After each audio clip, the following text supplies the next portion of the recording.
Simulan na natin. Ang talunan, eto alang magtatanggap nila. Lopo.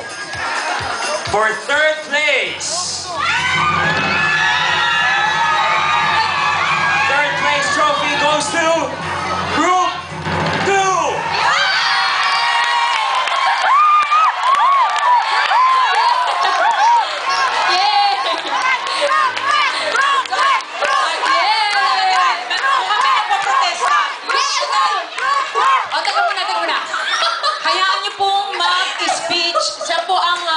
Representative ng Group 2.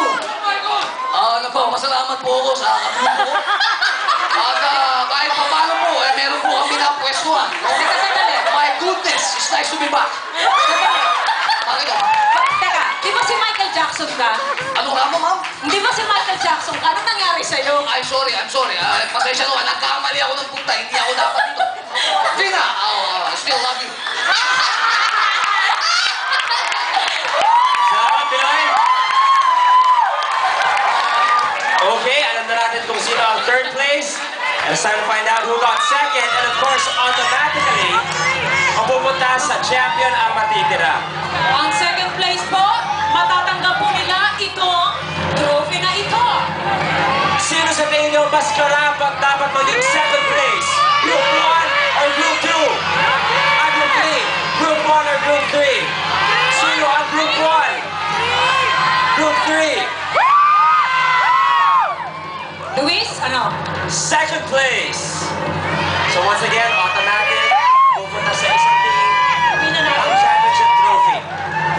Second place, we have Group 1.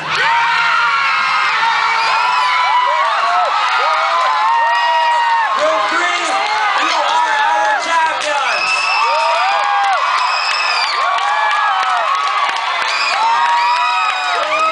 Wow! Yan ang masama pag original na taga-Dance Entertainment. No, Rico. I would like to thank, of course, we would like to thank the ASAP staff and family and of course lahat. Dito, nanalo tayo. Ay, teka muna. Ipapakilala ko ang new John Lloyd po. Nandito na. What's up, man? Congratulations. Manila, thank you very much. And stop beating you all. Peace out, man.